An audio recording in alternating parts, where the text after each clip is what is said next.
Video is going viral this morning of an individual yelling at cops after his car had been shot at.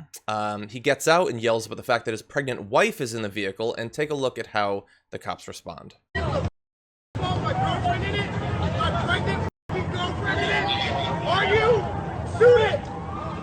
You shot a car with a pregnant woman in it! With tear gas! You ain't going nowhere!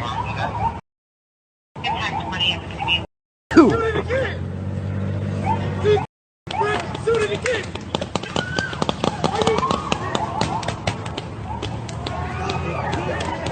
There's a pregnant woman in the car!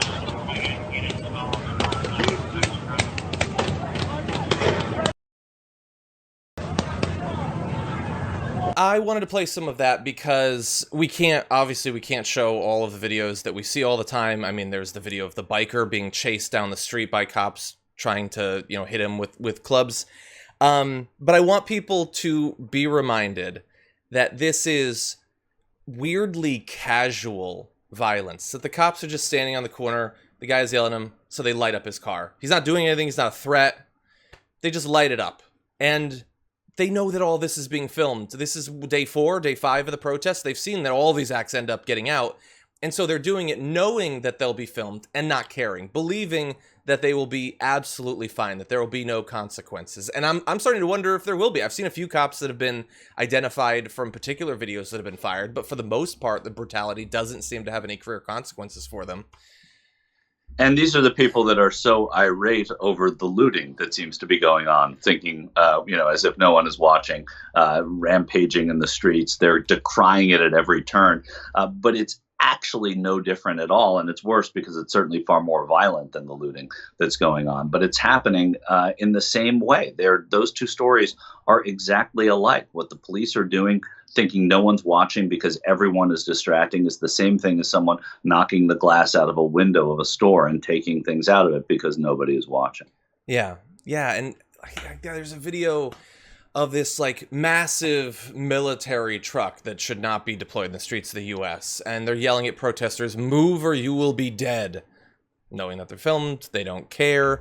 There's a video going around this morning of a woman and the cop, it looks like, is groping her. He would probably say he was trying to restrain her. She, in response to her breasts being grabbed, fights free of the cop and then stands, arms down, stands as she's surrounded by cops that begin beating her with billy clubs. She's not fighting back. She's not swinging her arms. She's not running. Do you see what I mean? I mean, this is the exact same thing. They're doing what the looters are doing. They think nobody's watching, and even if someone is watching, they don't care that people are watching. Yeah. These are protests around police brutality, and they seem to think, we should prove their point. They believe one of two things: that it's fine to turn gradually, day by day, virtually everyone against them, or they think that there's enough people out there that no matter how many videos of this sort of brutality you have, they will still be on the side of the cops. They seem to have made that decision. They're not the only ones. Trump and many other Republicans seem to have made the same decision. And then you have the misinformation around it. I mean, the most popular cable news channel is Fox News. They're not going to acknowledge any of this. If you watch that for your news, you're not going to know any of this happens. And then you're going to have people like Governor Cuomo saying that this doesn't happen. Cops don't actually hit people with their clubs. So they get to cover their eyes and pretend that none of this is going on. Okay. It's exasperating. It is. And like I said, we can't show them all. It would be the whole show, day after day. But some of them, ugh.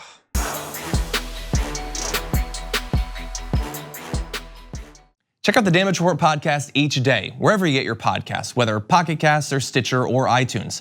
You can join me as I give you the news and stories you want, with a range of co-hosts and interview guests jumping in on the fun each day. Again, that's the Damage Report, wherever you get your podcasts. And if you get them at iTunes, don't forget to rate and review. Sometimes I'll read them live on the show.